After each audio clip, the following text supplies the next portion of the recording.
Shalom a todos, bienvenidos nuevamente a nuestro estudio del libro de Esther. Estamos terminando en este último video en nuestro canal Torah y Judaísmo, el capítulo 9 y 10. En este estudio vamos a culminar el libro y vamos a ver lo que finalmente nos enseña toda esta Megilá de Esther, la fiesta de Purim. Pero aquí vamos a ingresar a ver principalmente qué pasó en esta guerra. ¿Qué tipo de guerra es esta que se presentó? Y que también veremos que es una guerra constante, que durante el transcurso de todos los siglos de exilio del pueblo judío también hemos visto guerras similares, conflictos similares. Vamos a ingresar a los versículos de inmediato para ver qué nos enseña estos últimos capítulos de la Megilá de Esther. Y no te olvides suscribirte a nuestro canal si aún no lo has hecho, junto con los demás canales que tenemos. Nuestro propósito es compartir la Torá del Todopoderoso, la Torá escrita y la Torá oral. Este canal se dedica a la enseñanza de la Tanaj, de la Biblia, y nuestros demás canales que se llaman Somos Noágidas, se dedican a los temas que tienen que ver con el noajismo. Am Israel contiene temas más orientados al mundo judío y también otros temas importantes como la llegada del Mashiach, etc. Y Sabiduría Judía contiene ciertas secciones importantes de nuestros estudios que generalmente son estudios un tanto más amplios de tiempo. En Sabiduría Judía tienen ustedes los videos de forma un poco más resumida.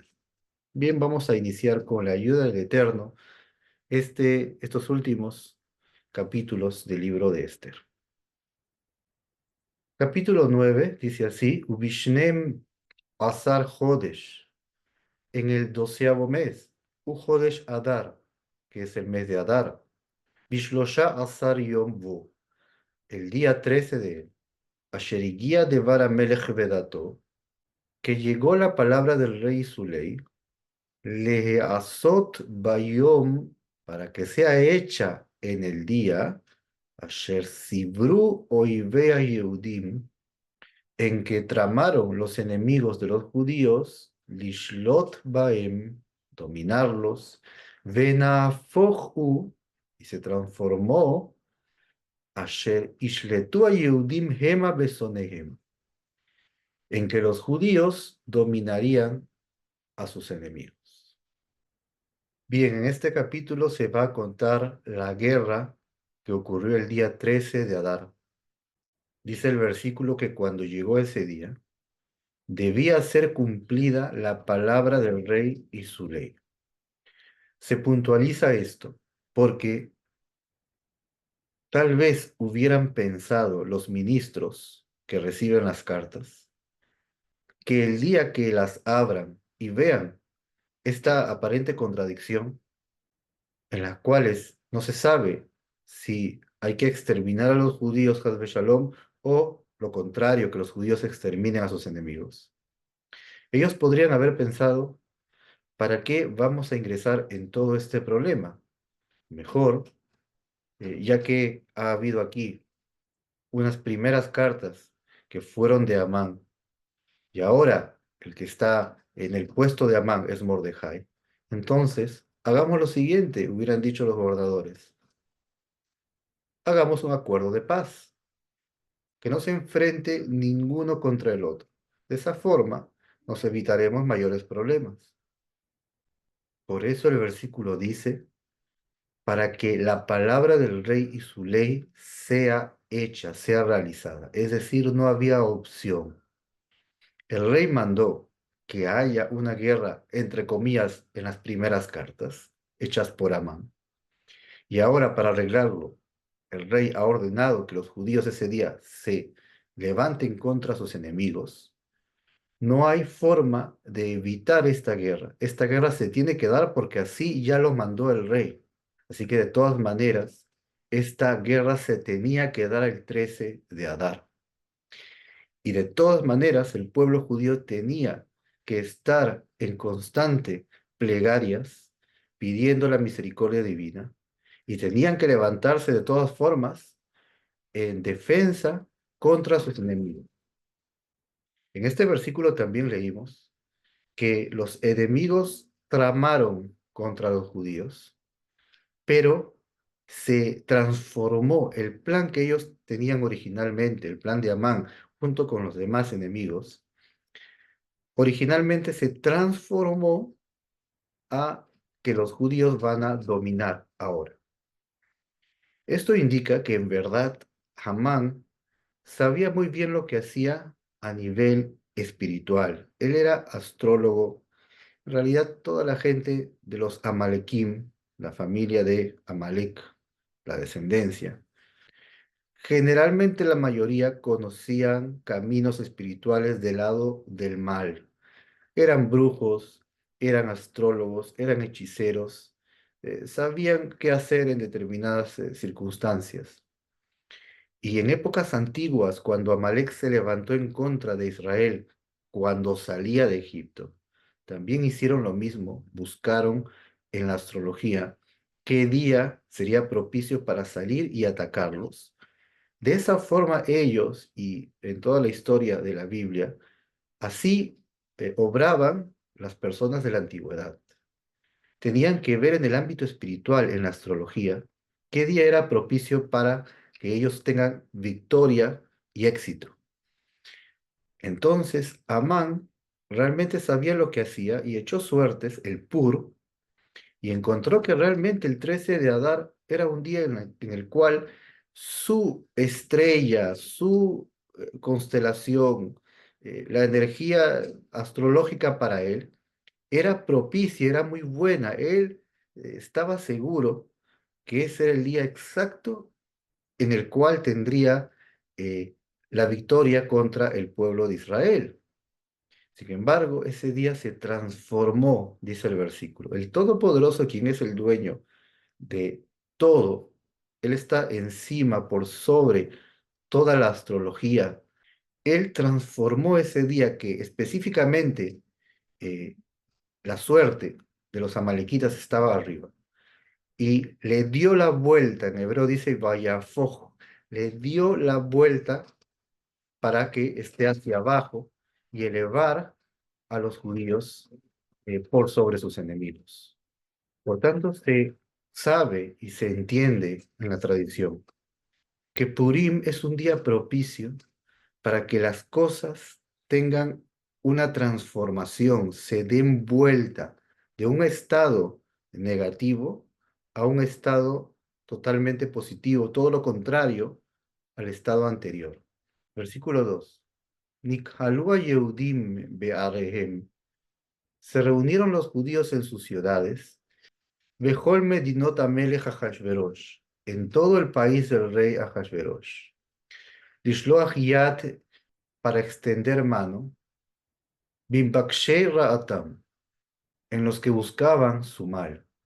Peish lo amat lifnehem, y ninguno permaneció delante de ellos. Kinafal pachdam al kol ha'amim, pues cayó el miedo de ellos, sobre todos los pueblos. 3. Vejol Sarea Medinot, y todos los ministros de los países. Vea Hashdarpenim, y los sátrapas. Vea Pajot, y gobernadores. Veosea Melachá, Asher Lamelech, y los que hacen el trabajo que es para el rey. Menaseim et Hayehudim, ayudaban a los judíos. Kinafal Pajat Mordejai Alehem, pues había caído el miedo de Mordejai sobre ellos. 4. Y Gadol Mordejai bebet Amelech, pues Mordejai era grande en la casa del rey. Veshom'o Olech bejol Medinot, y su fama iba en todos los países. Y Aish Mordejai Olech begadol, que el varón Mordejai iba creciendo. Bien, llegado el 13 de Adar, en todos los países del imperio persa, se reunieron los judíos para levantarse y estar de pie en defensa de sus vidas y estar dispuestos a la guerra contra sus enemigos. Sin embargo, ese día se decretó por los sabios de Israel, también junto con Mordejai, que por ser un día de peligro de vida, que todos ese día estén en ayuno. Es decir, se levantaron para la guerra, pero en ayunas. Era un tiempo en el cual el propio ser humano era naturalmente más fuerte y podía tener un solo día de ayuno y mantener aún la fuerza para la guerra. Acabamos de leer en los versículos que el miedo de los judíos cayó sobre sus enemigos y en cuanto a los gobernadores y sátrapas, sobre ellos cayó el miedo de Mordejai y los ayudaban, los que se encargaban, los que estaban cercanos al gobierno, ayudaban a los judíos. Aquí tenemos entonces algunas cosas que puntualizar. La zona de todo el imperio persa estaba dividida en distintas provincias o regiones o países, cada uno con sus gobernadores. Y estas ciudades eran consideradas ciudades grandes y generalmente amuralladas. Pero habían otras provincias menores, aldeas, ciudades pequeñas, no amuralladas. Y allí no se encontraban los oficiales de gobierno, básicamente. Ellos se encontraban en las ciudades grandes, generalmente las amuralladas. Pero las ciudades pequeñas y las aldeas no. Estaban más bien bajo la supervisión de las ciudades grandes. Cuando llega el día de la guerra, básicamente en las ciudades más grandes, donde estaban los gobernantes, ellos tenían temor de Mordejai. Mordejai estaba en una posición muy alta ahora, era el primer ministro.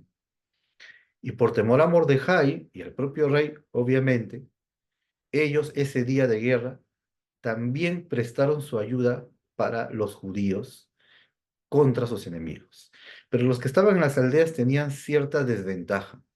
De todas formas, ellos también se levantaron por sus vidas y también pelearon allí. Así que de alguna manera hay aquí una desventaja con respecto a las aldeas. De todas formas, el versículo dice que incluso en esos lugares pequeños, el miedo de los judíos cayó sobre sus enemigos. Esto fue también parte de la intervención divina. En realidad está escrito en la Torá, en muchas partes de la escritura, que la guerra es de Hashem. Eso significa, a pesar que nos cueste un poco entender como seres humanos, significa que en cualquier guerra, cualquiera que ésta sea, sea individual, entre persona y persona, entre pequeños grupos o entre naciones, no importa, todo está bajo la supervisión directa del Todopoderoso y Él es el que determina quién ganará y quién perderá, porque todo en este mundo, en resumen, es determinado en base al tribunal celestial. Siendo este un tema más amplio, no nos extenderemos a explicar todos los detalles, pero por eso está escrito, la guerra es de Hashem. Él es el que determina en una guerra quién tendrá valentía incluso superior y quién tendrá cierta debilidad. Y el propio tribunal celestial, si determina al revés, entonces aquel que no era tan valiente ese día puede transformarse en ser más valiente y el que es naturalmente fuerte puede sentir cobardía. ¿Todo por qué? Porque en realidad lo fundamental inicia en lo espiritual. No crean que la guerra fue simplemente física. En estos tipos de guerras hay de todo. Hay agentes, estamos hablando de épocas antiguas. Es muy probable que también en estas épocas exista algo semejante. Pero en épocas antiguas estaban los que iban a la guerra física y estaban aquellos que hacían todo tipo de artes mágicas, brujerías, eh, asuntos astrológicos, que buscaban tener eh, lugar en el ámbito espiritual para dominar. porque el ser humano antiguo, como dijimos, era consciente que la vida humana estaba compuesta de dos áreas, el área espiritual y el área física, y que no habían casualidades, y todo tenía que ser producto de aquello que se había trabajado primero en lo espiritual. Y algunos dirán, bueno, si los gobernantes tenían miedo de Mordejai, porque ya estaba arriba, no hay aquí mucho milagro, pero debemos recordar que el milagro de Purim inicia desde mucho atrás, desde el momento en que Vashti muere y Esther toma su lugar. Todos los acontecimientos dieron lugar al milagro de Purim. Por tanto, el hecho que Mordejai haya llegado a ser primer ministro proviene de todo lo que sucedió anteriormente y es parte del milagro. Versículo 5. Vayacuba Yehudim Behol Oibehem, e hirieron los judíos a todos sus enemigos, Makat Hereb Be'erek Be'abdam, con herida de espada y matanza y destrucción. Vayasu Besoneihem Irsonam, e hicieron a sus enemigos según la voluntad de ellos. Dice la tradición que antes que llegue el día 13, los enemigos de Israel, aquellos que los odiaban tanto que no podían esconder su odio, ellos ya días anteriores se acercaban a los judíos a amenazarles y a decirles, pronto llega el día en que nos vengaremos de ustedes y todo tipo de amenazas. Pero habían otros que odiaban a los judíos, pero no lo demostraban. Esos dos tipos de enemigos había en el imperio. A los dos los destruyeron, porque existe algo que se llama eh, antisemitismo, y en realidad es un tema muy amplio. No podremos enseñarlo ahora. Esto requiere realmente una serie de estudios para entender qué cosa es el antisemitismo, de dónde proviene. Básicamente, el odio a los judíos es algo que no tiene un motivo eh, razonable, sino que proviene del ámbito espiritual. A pesar que las personas han dado miles de motivos para decir por qué existe el odio a los judíos, de todas formas, en el análisis serio, no hallamos un motivo fundamental y real. Es así que había un grupo de personas que odiaba tanto a Israel, que este grupo no tenía miedo incluso del rey. Es decir, ya habían oído que Amán había sido colgado, que Mordejai era primer ministro. Pero este grupo de personas aún así no les daba miedo ni del rey ni de Mordejai. ¿Por qué? Porque les había encendido en el corazón la llama oscura del antisemitismo.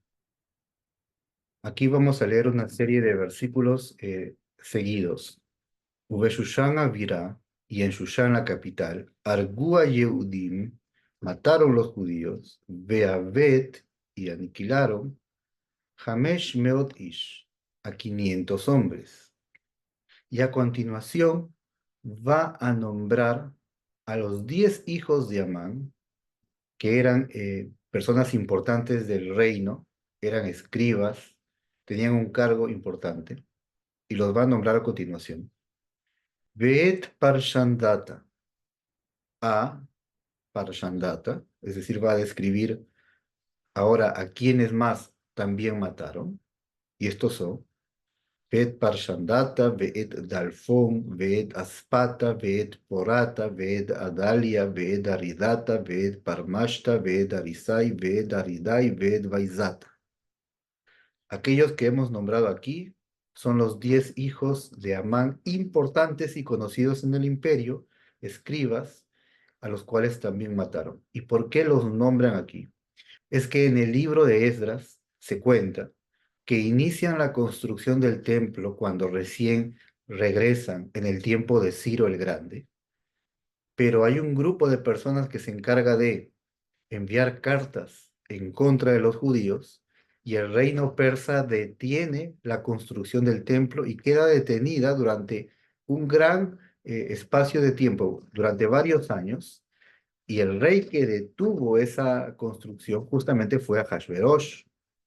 Sin embargo, aquellos que se encargaron de escribir cartas de odio y cartas que ayuden a convencer al rey que detenga la construcción que Ciro originalmente había ordenado que se inicie la construcción, aquellos fueron estos 10 hijos de Amán, escribas y de alto cargo en el reino.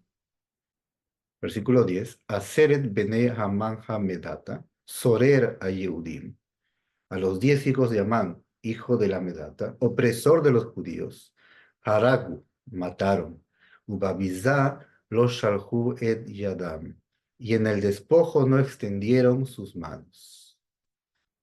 Esto significa que el pueblo judío no tomó el despojo de sus enemigos, no tomó el dinero y las posesiones de ellos, porque esta era una guerra contra Amalek, en la cual no se podía tomar el despojo, sino que todo debía ser exterminado. Versículo 11. Vayomahu, en aquel día, va mispara arugim beshushan aviral ifne Amelech. Vino el número de los matados en Shushan, la capital, delante del rey. 12. Vayomer Amelech le Esther Amalcá. Y dijo el rey a Esther la reina. Beshushan avira, argu a Yehudim. En Shushan, la capital, mataron los judíos. Ve'avet Hamesh Meod Ish. Y aniquilaron a 500 hombres. Ve'et Aseret bene Hamán. Y a los 10 hijos de Amán. Bishara Medinot Amelech Measu. En el resto de los países del rey, ¿qué hicieron? Uma she'elatech ve'yinaten lach. ¿Y cuál es tu pedido y te será dado? Uma bakashatech od. ¿Y cuál es tu solicitud todavía? Vete, haz y será hecho. 13. Vatomer Esther, y dijo Esther, Im alamelech tov, si le parece bien al rey, Yinaten gam maharra Yehudim, sea dado también mañana a los judíos, Asher Beshushan, que están en Shushan, la azot kedat hayom, el hacer conforme a la ley de hoy, Ved Aseret bene Hamán, itlu ala etz, y a los 10 hijos de Amán los cuelguen sobre el madero. 14. Vayomer Amelech le azot ken, y dijo el rey que sea hecho así. Vatinaten dat beshushan, y sea dada la ley en Shushan, ve'et Aseret bene Hamán talu, y a los 10 hijos de Amán los colgaron. 15. Vaikahalu hayehudim asher beshushan, Gam Beyom Arba Azar de Shadar, y se congregaron los judíos que estaban en Shushan también el día 14 del mes de Adar. Veya Argu Shushan, Shelosh Meot Ish, y mataron en Shushan a 300 hombres. Ubabizalo Shalhu et Yadam, y en el despojo no extendieron sus manos. 16. Usheara Yehudim Asher Bimedinot Amelech, y el resto de los judíos que estaban en los países del rey, Nikhalu, se congregaron, Veamod al Nafsham, y se pusieron de pie por sus vidas, Venoach me oibehem, y descansaron de sus enemigos, Vearok besonehem Hamisha veshivim elef, y mataron a 75,000 de sus enemigos, Ubabiza lo shalhu et yadam, y en el despojo no extendieron sus manos. Bien, hemos leído entonces que mataron a los hijos de Amán, y el rey habla con la reina, es lo que acabamos de leer en estos versículos. Y el rey dice, he visto que han matado a una cantidad de personas. ¿Y cuál es tu pedido? Y será hecho. Es decir, el rey aparentemente está con todo el buen ánimo de dar a Esther todo lo que ella quiera, y como si fuera, no importa cuántos mataron, haz lo que, pídeme lo que quieras y yo te lo daré. Y algunos se preguntarán, bueno, pero al rey no le importaba que maten a personas de su pueblo. Sin embargo, la intención es diferente. El rey no sabía hasta dónde habían personas que odiaban a los judíos tanto. Lo que el rey quería decir es, en verdad yo no sabía que había tantas personas que los odiaban abiertamente. Eso significa que pueden haber personas que aún no abiertamente también sean enemigos de ustedes los judíos, siendo el pueblo de la reina. Por tanto, dime lo que necesitas. Si aún hace falta encargarse de los enemigos de la reina, pídemelo y yo te lo daré. Y por eso Esther aprovecha y dice, lo que te pido es que en Shushan, que es la ciudad adjunta al palacio, sea dado un día más para buscar a aquellos enemigos que se han hecho pasar por amigos, pero que también planifican el mal contra nosotros. Y así fue que el día 14 del mes de Adar hubo una guerra adicional en Shushan. Recordemos siempre que Shushan está dividido básicamente en dos territorios importantes. El primero es el propio palacio, que era de una longitud muy inmensa, era casi como una ciudad. Y después del palacio venía la ciudad de Shushan, habitada por personas del imperio y por judíos. Por tanto, todo fue necesario para que el día 14 siguiera la guerra, derrotaran a sus enemigos el 14 también, y colgaran a los hijos de Amán. Versículo 13, Beyom Sheloshah Asar Lejodesh Adar, el día 13 del mes de Adar, Benoach Beharba'a Asar Bo, y descansaron el 14 de él. Veasá Oto Yom Mishte Vesimcha, y lo hicieron día de banquete y alegría. 18. Yehudim Asher Shushan, y los judíos que estaban en Shushan, Nikhalu Bishlosha Asar Bo, Bearba'a Asar Bo, se congregaron el 13 y el 14, Benoach Bajamisha Sarbo, y descansaron el 15. Beasá Oto Yom Mishte Besimcha, y lo hicieron día de banquete y alegría. 19. Alken a Yehudim, a Prazim, por tanto los judíos de las aldeas, a Yoshvim Bearea Prazot, que moraban en las ciudades abiertas, Osim et Yom Harba Asar Lejo de Shadar, hacen el día 14 del mes de Adar. Simcha umishte, alegría y banquete. Beyom tov, y día festivo. Umishloach manot ish lereu, y envío de porciones, se refiere a porciones de comida, cada uno a su prójimo. De manera fundamental nos dice aquí la Megilá, que en todos los países hubo guerra el 13. Vencieron el día 13. Y el día 14 hicieron ese día de celebración, banquete y día festivo. Pero en Shushan, la reina Esther pidió que se le dé un día más del 13 de Adar, que ya era una ley, se le dé también el 14 para continuar haciendo la guerra contra los enemigos de Israel. El día 14 culmina esta guerra y el día 15 celebran con banquete, alegría y día festivo también en Shushan, que es la capital del reino. Por tanto, en todos los demás países guerrearon el 13 y celebraron el 14. En Shushan tuvieron guerra 13 y 14 y el 15 celebraron. Según esto, debido a esto, la fiesta de Purim en el presente es celebrada por el pueblo de Israel de la siguiente forma. Las ciudades que no están amuralladas y no estuvieron amuralladas desde el tiempo de Yehoshua bin Nun, quien es Josué. Si desde aquella época no eran ciudades amuralladas, ellos deben celebrar el día de Purim el 14 de Adar, que generalmente es el día en que la mayoría del mundo entero celebra ese día 14 de Adar. Pero las ciudades que desde el tiempo de Yehoshua bin Nun, desde Josué, estuvieron amuralladas incluso que en el presente ya no están amuralladas por la cantidad de tiempo, deben celebrar Purim el día 15, como lo hicieron en la época de Shushan, que celebraron el 15 también.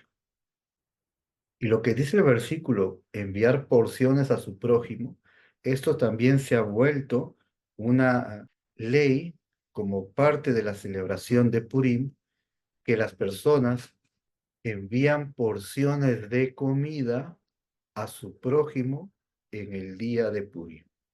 Básicamente son dos tipos de alimento que se envía a un solo individuo que sería su prójimo. Eso se hace también dentro de la fiesta de Purim.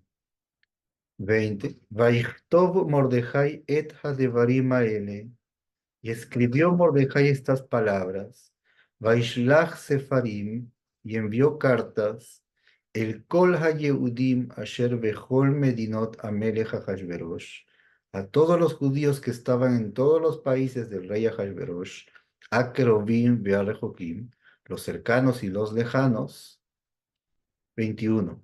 Lekayem aleyem liot osim et yom arba asar lejodesh Adar. Cumplir el hacer el día 14 del mes de Adar, ve Yom Hamisha Sarbo, y el día 15 de él, Bechol Shana Beshana, cada año, 22, Kayamim Asher Nahu Baem Yehudim Meobehem, como los días en los cuales descansaron los judíos de sus enemigos, Veahodesh Asher Nepach Laem, y el mes en el cual se transformó para ellos, Miyagom le simcha, de la angustia a la alegría, Umeebel le yom tov, de luto al día festivo, la sot otam, para realizarlos, Yeme mishte besimcha, como días de banquete y alegría, Umishloach manot ish lera'eu, y envío de porciones cada uno a su prójimo, como dijimos, porciones de comida, Umatanot la evionim, y regalos a los necesitados. Adicionalmente, en el día de Purim, por eso, aparte de enviar porciones de comida al prójimo, se da caridad a las personas necesitadas, a los pobres.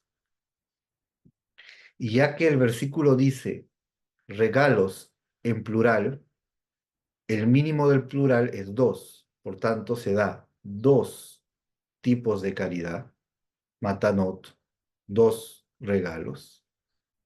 Y luego dice la evionim, a los necesitados también en plural. El mínimo del plural son dos.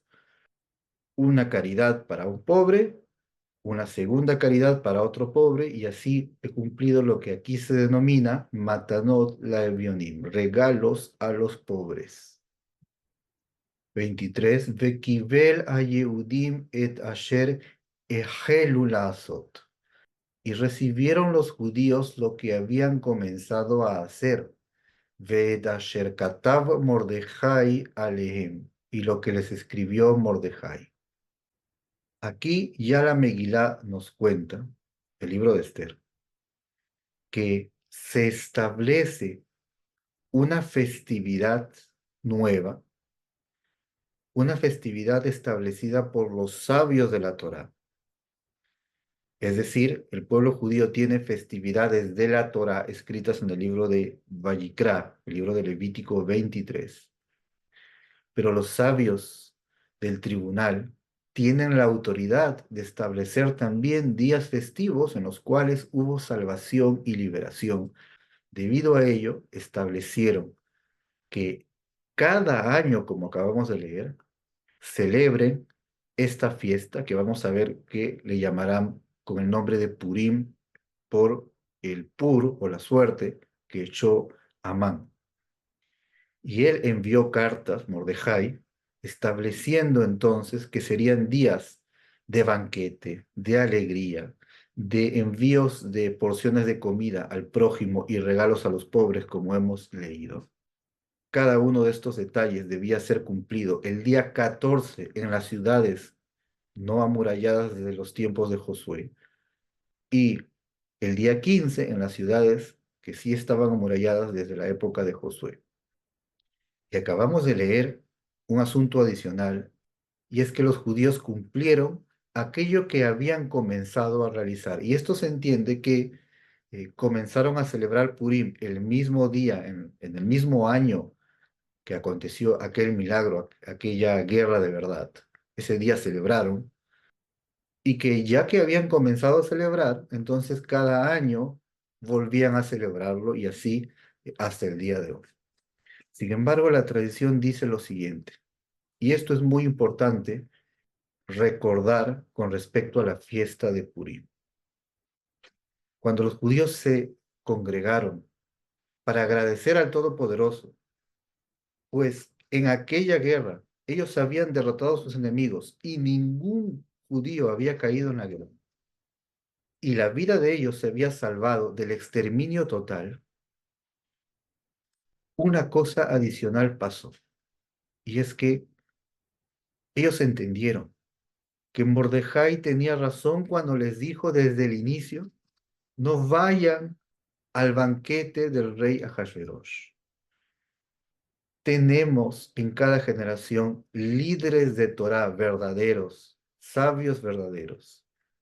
La Torah que el Eterno nos entregó a través de Moisés permanece constante a través de los sabios de la Torá de cada generación. Ellos mantienen la Torá oral consigo.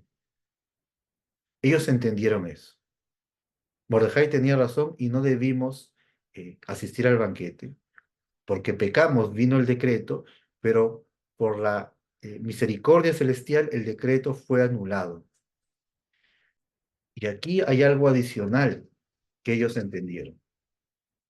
Dice la tradición oral, lo trae también la Gemara, que el día que Hashem bendito entregó la Torá en el monte Sinai a través de Moshe, el pueblo de Israel dijo, Naase benishma, haremos y entenderemos. Estamos dispuestos a cumplir lo que tú nos entregues, la Torá que nos quieres entregar en este monte, estamos dispuestos a cumplirlo. Sin embargo, viene Moshe y esto es parte de la tradición. Esto no está escrito directamente del texto, sino que la tradición dice que vino Moshe y les dijo, no solamente el Todopoderoso les quiere entregar la Torá por escrito, sino que detrás de lo escrito viene la Torá oral, la tradición oral que explica con mayor amplitud la Torá escrita, y que gracias a ello vamos a encontrar mayores detalles en las leyes de la Torá. Y aquí hubo un cierto temor humano en el pueblo de Israel, y no quisieron aceptar también la Torá oral en sus corazones, tal vez por el temor de no llegar a cumplir todo. Entonces, no había un deseo pleno de aceptar también la Torá oral, sino que su deseo completo fue aceptar la Torá escrita solamente. La Torá oral aparentemente les representaría eh, mayores leyes y mayor responsabilidad. Hubo un temor aquí, temieron aceptar la Torá oral, pero aquí fue donde el Todopoderoso dijo, si aceptaron la Torah escrita, deben aceptar también la Torah oral. Y esto no está en discusión, deben aceptarlo. Entonces el pueblo lo aceptó ya como una imposición divina, y no fue lo mismo que cuando dijeron al inicio, Naase benishma, haremos y escucharemos y entenderemos. No hubo una voluntad plena. Y esto fue para el pueblo de Israel como una espina, como un problema que los persiguió. De todas formas, los sabios de cada generación estudiaban la Torah escrita y la Torah oral y la enseñaban al pueblo. El pueblo la estudiaba y la cumplía.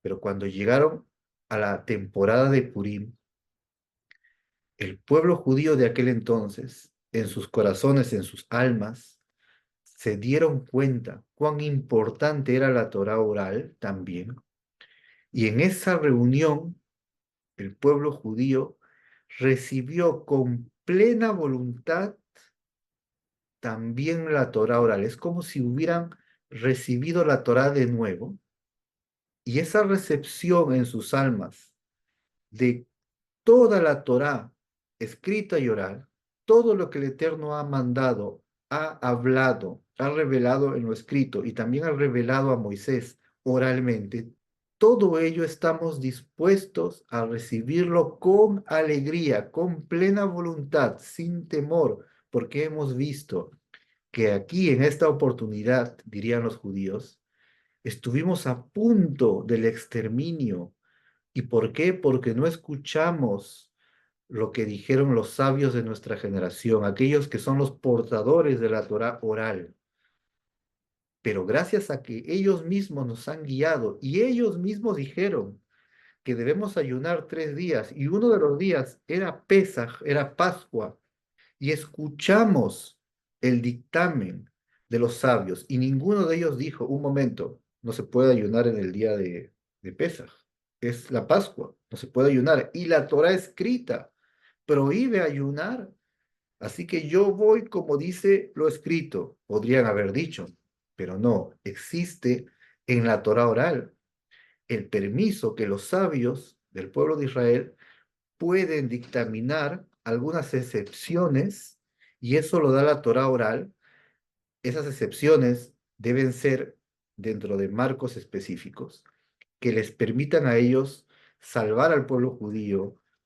Por ejemplo, el profeta Eliyahu, él construyó un altar para demostrar que los sacerdotes de Baal estaban equivocados en el monte Carmel.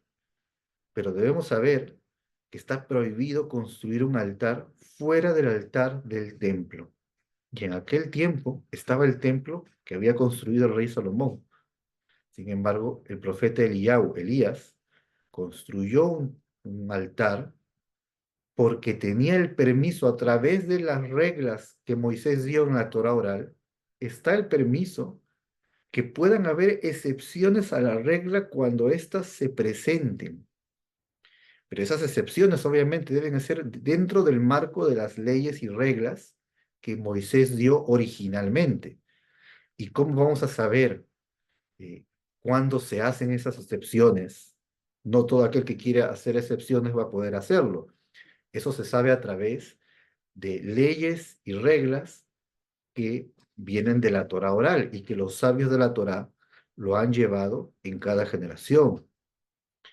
Así lo hizo Elías y construyó un altar cuando aparentemente no estaba permitido hacerlo, y lo hizo de forma temporal para santificar el nombre divino, tenía ese permiso, e igualmente Mordejai y Esther y los sabios del tribunal, ellos instituyeron un ayuno el propio día de Pesaj. El pueblo entendió que ellos tenían esa facultad y que en verdad ayunamos en Pesaj aparentemente no como está escrito en la Torá escrita, y aún así el Todopoderoso nos respondió.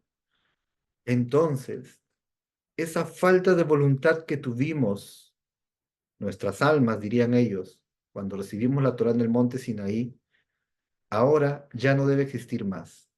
Y ese día recibieron la Torá de nuevo, y ese día, como si fuera, se puede denominar como el día de la recepción de la Torá en el corazón con plena voluntad, la Torá escrita y la Torá oral. Por eso dice que ellos recibieron aquello que habían comenzado a hacer, habían comenzado a cumplir la Torá en el monte Sinaí con Moisés, y ahora lo recibieron a plenitud. Por tanto, también Purim tiene que ver con la recepción de la Torá, pero con plena voluntad. 24. Ki Hamán ben Amedata a Agagí. Pues Amán, hijo de la Medata, el Agagí, Tzorer Kola opresor de todos los judíos. Hashab la Yehudim le Abedam, planificó contra los judíos destruirlos. Veipil pur, echó pur, u agoral, que es la suerte, lehumam u leabdam, para aturdirlos y destruirlos. 5. Ubeboah lifnea melech, y cuando ella vino delante del rey, se refiere a Esther, Amar ima sefer yashuv mahashavto ra'a, dijo con la carta hacer volver el plan malvado, Asher Hashav ala Yehudim, que había planeado contra los judíos, al Rosho, sobre su cabeza, Betaluoto vedvanav ala etz, y lo colgaron junto con sus hijos sobre el madero. Aquí es donde vamos a comentarles algo que es muy interesante, que aparece en la Megilá de Esther, en hebreo, con respecto a Amán y sus 10 hijos que fueron colgados. Y nosotros debemos recordar siempre que el Todopoderoso reveló a los profetas que escriban estos libros de la Tanaj. No son libros que fueron recopilados, no son libros hechos por mano humana principalmente, sino que los escritores tuvieron inspiración divina.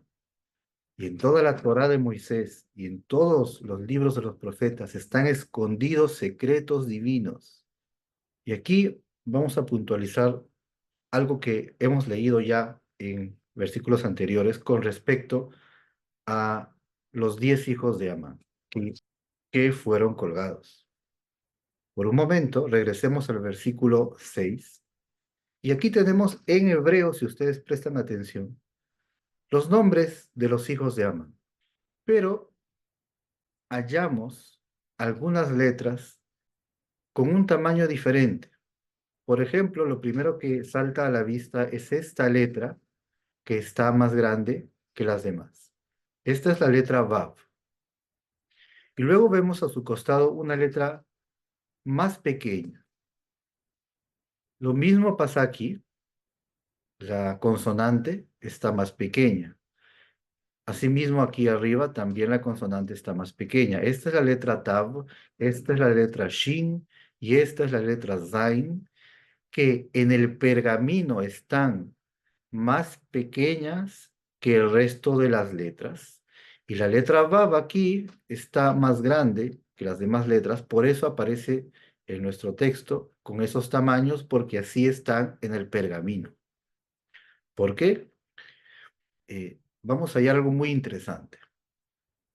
La letra Vav aquí, según la transmisión que se ha recibido, representa eh, el año o el milenio sexto de la creación. Es decir, existe un calendario judío y en el calendario judío, eh, cada año que se conoce en el presente como el año regular en el mundo, es dentro del calendario judío otro año que se cuenta desde la creación del hombre.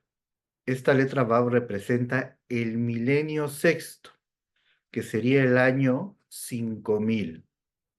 Y si alguno se preguntará por qué esta letra Vav representa el milenio sexto, es porque la letra Vav en numerología hebrea representa al número 6.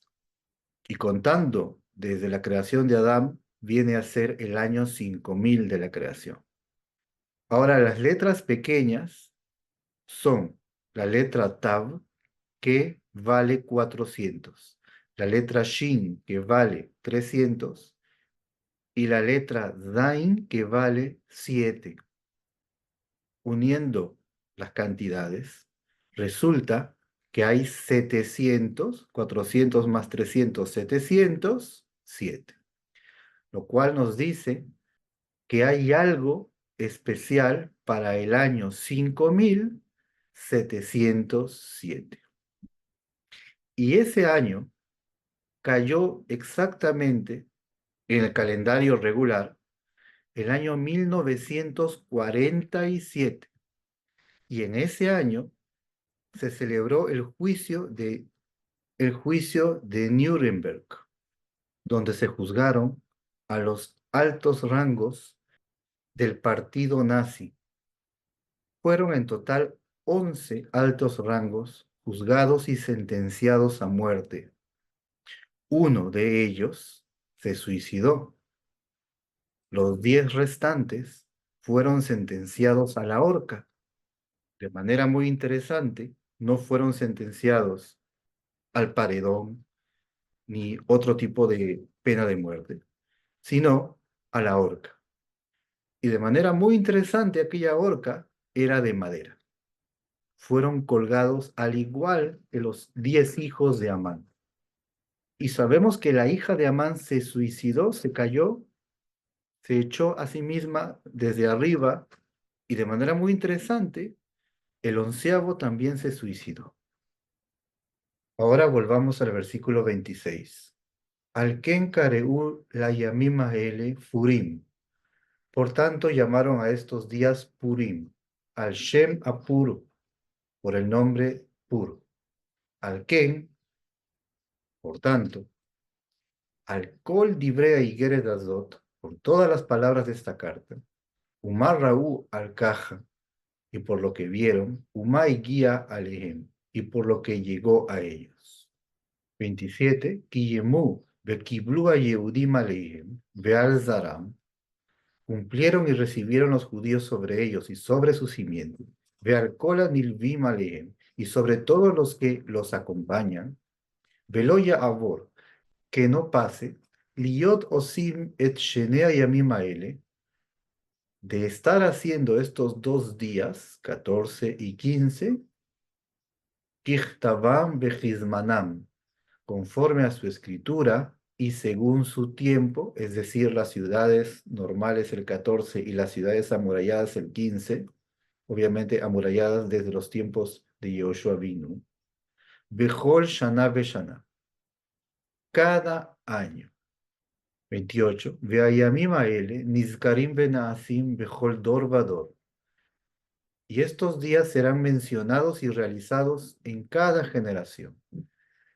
Mencionados se refiere a que existe el mandato de leer toda la Megilat Esther, todo el libro de Esther, desde el inicio hasta el final, que sea leído en aquel día de la celebración de Purim. Y luego dice serán realizados. Realizados se refiere a los banquetes y a la alegría y al envío de porciones a los amigos y la caridad a los necesitados. Mishpacha o mishpacha, medina o medina, veir, vair. Cada familia, cada país, cada ciudad. Vime hapurim aele, lo yavor mitoja yehudim. Y estos días de Purim no pasarán de entre los judíos. Vesichram lo yasuf mizaram. Y su memoria no finalizará de su simiente. Acabamos de leer que Mordejai y su tribunal establecieron que esta fiesta sea celebrada cada año y la llamaron Purim. ¿Por qué? Hubieran llamado Día de Salvación, Día de Liberación, Día de Victoria hubieran llamado. ¿Por qué Purim? Hay un mensaje más allá. Amán echó las suertes porque Amán se confió en la astrología, en sus conocimientos astrológicos. Según estas ideas de la astrología, dicen que aquello que ya está escrito en las estrellas es el destino y eso se tiene que dar de todas maneras.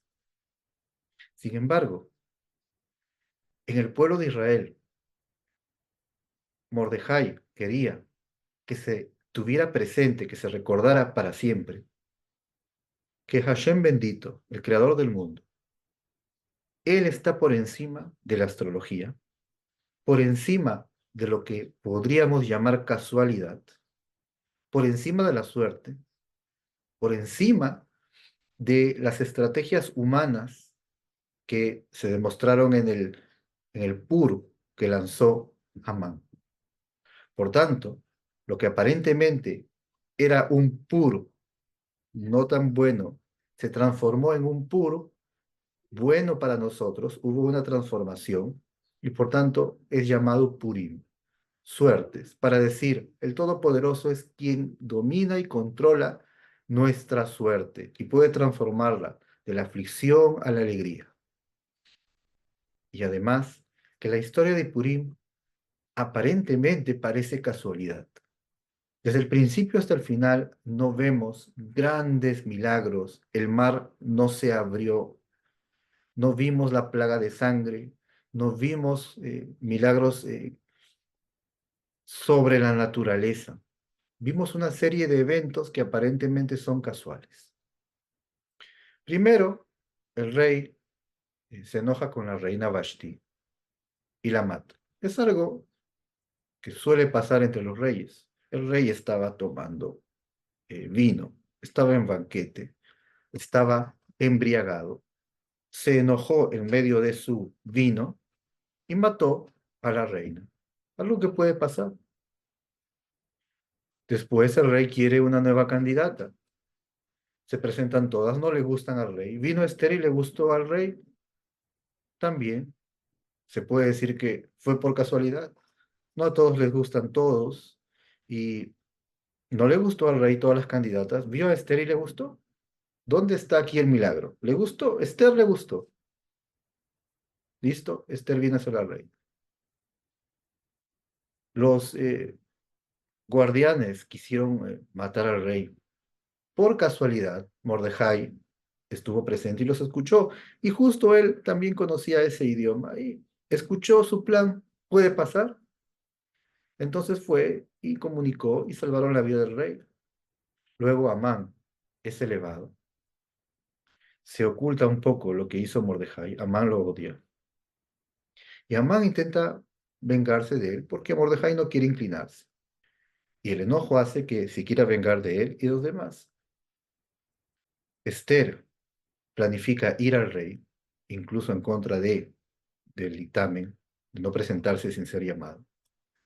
Pero por suerte fue perdonado.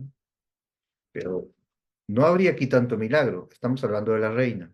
La reina puede venir ante el rey. Y si la reina se porta bien y viene con humildad, ¿por qué el rey tendría que matarla? El rey la perdonó porque el rey eh, amaba a la reina, tiene un cariño por ella y la perdonó. Esa noche del banquete el rey no pudo dormir. A veces sucede que una persona no puede dormir y se distrae. Justo el rey quiso distraerse pensando, también tuvo un sueño como vimos. Cualquier persona puede tener un sueño, preocuparse, revisar y descubrir que no dio a Mordejai el premio que debía darle. Y se lo dio.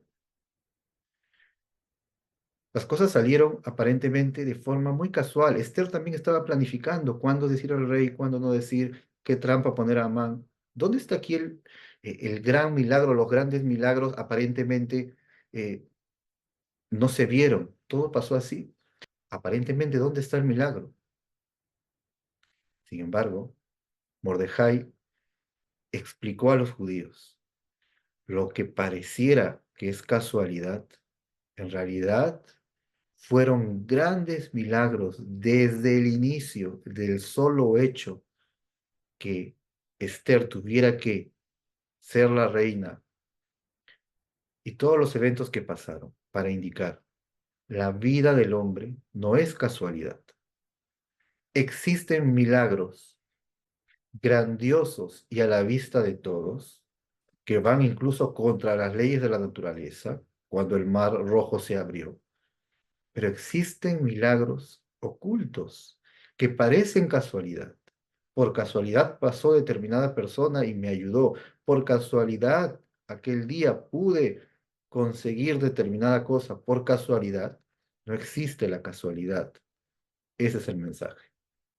29. Vatichtov Esther Amalcá Bat Abijail, Mordejai Yehudí. Y escribió la reina Esther, hija de Abijai, y Mordejai el judío. Et kol tokef, todo el poderío, le kayemet y geret a Purim azot shenit, para cumplir esta segunda carta de Purim.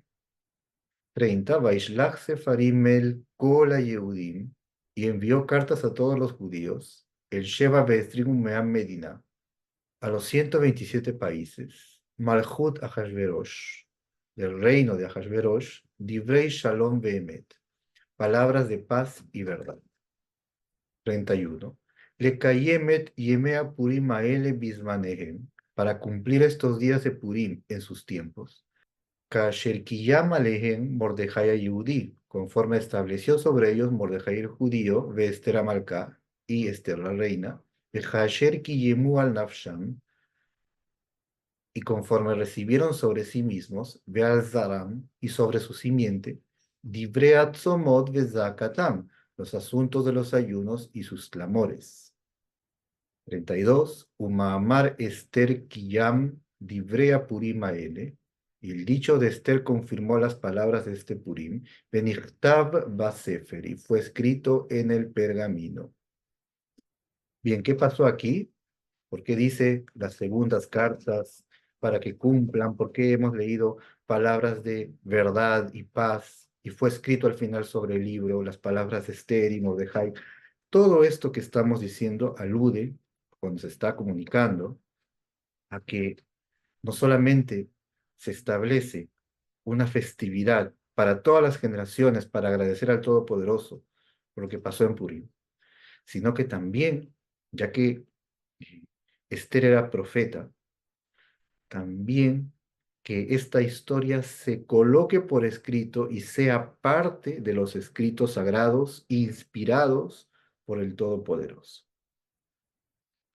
Y que así como los otros libros de los profetas fueron recibidos, sea recibida también este nuevo libro, sea colocado en el libro por escrito de todas las cosas que pasaron, y que la historia sea escrita a través de los sabios de la Torá con inspiración divina. Dice la tradición que los hombres de la gran asamblea, los 120 sabios y profetas, que eran del tribunal de Esdras, quienes ya se encontraban en aquella época en Jerusalén. Ellos, con inspiración divina, escribieron la historia de Esther, el libro de Esther, porque la propia Esther y Mordejai también recibieron por inspiración divina que esta historia debe ser escrita. Capítulo 10 y último del libro. Vayase Mamelech Ahashverosh mas a la Ares Veyeayam. Y puso el rey Ahashverosh un impuesto sobre la tierra y las islas del mar. Ustedes deben notar aquí, los que conocen hebreo, que en el pergamino está escrito el nombre Ahashverosh de esta manera, como estoy señalando con el cursor. Y de esta forma ya no tiene dos letras Vav que debería tener. Aquí al costado está como debería ser leído Ahashverosh, que viene con la letra Vav y aquí la segunda letra Vav. Pero en el pergamino no tiene las dos letras Vav. Y esto es una señal, como dijimos en el video anterior, que el nombre de Ahashverosh se fue cortando en sus letras para indicar que el poder espiritual de Ahashverosh estaba menguando. Y eso se refleja a través de su nombre, que el nombre de él fue escribiéndose cada vez con menos letras en el pergamino de Esther. 2. Vejol Maaset Tokpo, y toda la obra de su poderío, Ugburató y fortaleza, Ufarashat Gedulat Mordejai, y la grandeza de Mordejai, Asher Gideló Amelech, con que lo engrandeció el rey. Alohem Ketuvim al Sefer, Divrei Yamim, Lemarje, Madai Ufaraz. ¿Acaso no están escritos sobre el libro de las crónicas de los reyes de Media y Persia? 3. Ki Mordejai a Yehudí, pues Mordejai el judío, Mishneel Amelech Ahashverosh, era segundo del rey Ahashverosh, Vegadol a Yehudim, y grande para los judíos, Veratzui le Robehav, querido por la mayoría de sus hermanos, Doresh Tov le amo, que procura el bien de su pueblo, Vedover Shalom lechol zaro, y habla paz para toda su simiente. Y aquí termina el libro de Esther y termina diciéndonos que el puesto que se le dio a Mordejai hizo que él cada vez más sea conocido en todo el imperio como un hombre sabio, y su grandeza y su fama y su sabiduría no menguaron todo el tiempo que él tenía aquel puesto. Y a la vez él era un líder muy importante para los judíos. Era un gran sabio de Torá y tenía una gran sabiduría para guiar al pueblo. Siempre procuraba el bien del pueblo y siempre les hablaba con paz. Es decir, él era el ejemplo de un buen líder. Y esto nos dice la importancia que hay en el pueblo de Israel que tenga buenos líderes. Los líderes son aquellos que dan en primer lugar el ejemplo de conducta, de estudio de Torá, y después de dar un buen ejemplo, saben guiar con paz, con paciencia, procurando siempre el bien de su pueblo. Aquí, con el favor del Todopoderoso, hemos terminado la explicación del libro de Esther y solamente vamos a agregar algunos asuntos muy importantes con respecto a Esther, al libro y a la fiesta de Purim. Lo primero que todo el mundo se pregunta es por qué en todo el libro de Esther no aparece el nombre de Hashem bendito, del Creador. No está el nombre de 4 letras, no está el nombre Elohim, el Todopoderoso, del Creador, y ningún otro nombre. La razón es para indicar que el Todopoderoso estaba oculto en toda aquella situación, en toda la serie de eventos que pasaron. El Todopoderoso hizo milagros ocultos. Porque Él dijo, si ustedes pecan, ocultaré mi rostro de ustedes. El pueblo pecó, el Todopoderoso como si fuera ocultó su rostro, pero al arrepentirse, también de forma oculta, libró al pueblo de Israel aquí. A la vez, Esther fue el medio por el cual el Todopoderoso trajo la salvación junto con Mordejai. Pero Esther, su propio nombre, indica ocultamiento, como vimos. A la vez, Esther era recatada. Dice la Gemara, la tradición oral, que Esther era tan recatada como lo era el rey Shaul, que ya veremos en su momento cuán recatado también era el rey Shaul. Esther era recatado. La persona recatada es aquella que oculta, que es discreta. Esther andaba en los caminos del recato. Y por supuesto que también es un mensaje con respecto al recato, que es un tema muy amplio, pero importante para aquellos que escuchan y conocen sobre este tema. Segundo, que la celebración de Purim, desde aquella época hasta en el presente, ya es parte de la cultura judía. Cada año se celebra la fiesta de Purim. Y hay una cosa muy peculiar, y es que en esta celebración hay mucha alegría. Y también se toma vino. Las personas se embriagan y embriagados celebran, eh, bailan, se alegran por la salvación del Todopoderoso. Sin embargo, somos seres humanos y es probable que no tengamos muy claro a veces el propósito principal de esta celebración. Y es que celebramos no tan solo para sentir alegría de forma física, no por el vino en sí, sino que celebramos la salvación del Todopoderoso. Por tanto, no es conveniente, no es apropiado e incluso es censurable y negativo delante del Creador que la persona no sepa tener control y buen comportamiento dentro de esta celebración. Y hay que tener mucho cuidado cuando se celebra Purim. Purim es un día sagrado, es un día en el cual en los ámbitos espirituales hay un nivel muy alto de santidad. Por tanto, está totalmente prohibido que la persona se dé libertades y licencias de comportarse mal porque se apoya en el hecho que como si fuera Dios le da permiso para comportarse como quiera, para tomar todo lo que quiera y para hablar o comportarse de forma inadecuada. Esto es un enorme error, como el Todopoderoso en su elevada santidad que nos ha dicho que seamos Kedoshim como Él es Kadosh, como Él al darnos de su ayuda celestial en la fiesta de Purim, va a permitir también que dentro de esa fiesta haya una licencia para portarse mal dentro de la embriaguez. Hazbe Jalila, Hazbe Shalom. Eso no puede ser.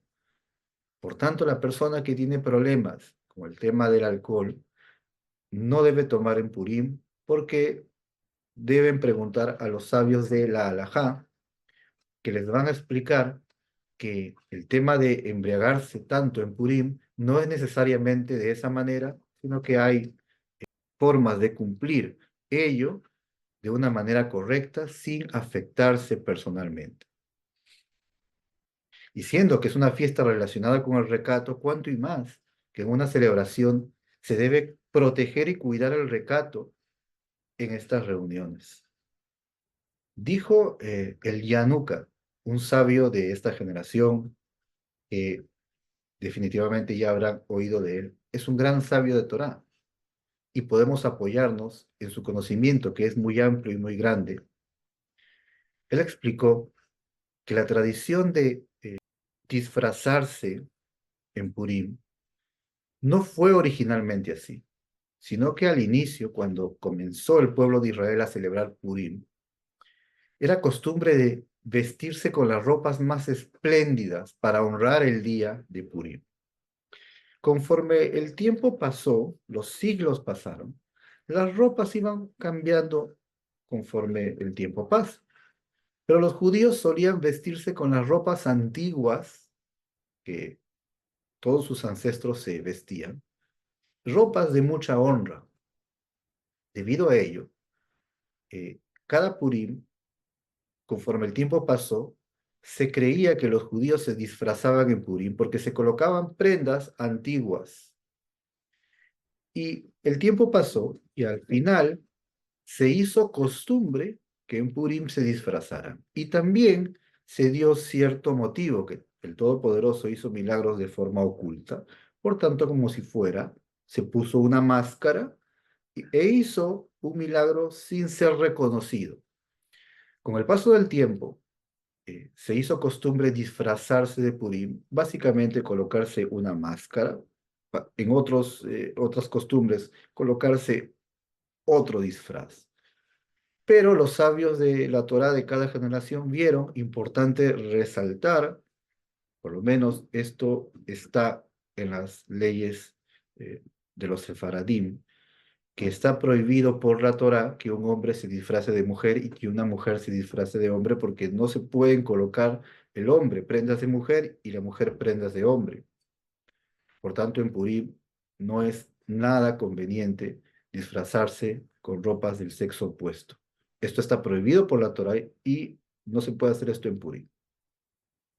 Por otro lado, no es conveniente en los ámbitos espirituales, también lo aconsejaron esto, sabios que conocen de este tema, no es conveniente en absoluto disfrazarse de algo que sea negativo. Estamos hablando de Hasbe Shalom, demonios, monstruos, cosas que tengan que ver con ámbitos del mal.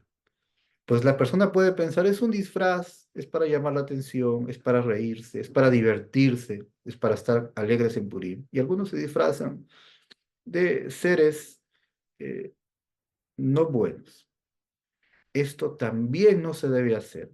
Incluso no disfrazarse de Hamán. Hay algunos que les gusta hacer tal vez algún tipo de representación, algo que llame la atención. Pero disfrazarse del propio Amán no se debe hacer, porque todo asunto que uno se coloca encima, incluso como disfraz, influye a la persona. Por tanto, que no se coloque la persona un disfraz de algo negativo nunca, que nunca lo haga. Si quiere disfrazarse, que use las prendas de un gran sabio, de algo que esté relacionado con lo sagrado. Pero igual el disfraz no es un deber, no es una obligación en Purim. Por tanto, es un error muy grande afirmar que Purim vendría a ser como el Halloween judío. Haz de Shalom. ¿Dónde está la vergüenza? ¿Dónde está el respeto y el temor por lo sagrado para que alguna persona quiera decir que Purim es el nuevo Halloween judío o es una fiesta de disfraces? La fiesta de disfraces de los judíos es Purim. A eso hemos reducido Purim, a una simple celebración de fiesta de disfraces. Eso es Purim. ¿Dónde está todos los grandes milagros y gran significado que tiene Purim? Eso es incorrecto y debemos volver a las raíces sagradas de la Torá y no dejarnos llevar por pensamientos modernos que no tienen lugar en lo sagrado. Y una última cosa, y esto lo dijo el Rab Yosef Shani, Shlita, y es que, ¿por qué los judíos en los años posteriores celebran Purim o celebraron Purim, o así lo estableció Mordejai, el día 14 de Adar, cuando la guerra y el milagro de Purim fue el día 13 de Adar? Es decir, el mismo día de la guerra, el Todopoderoso dio la victoria a Israel contra sus enemigos. Ese día fue el día del milagro.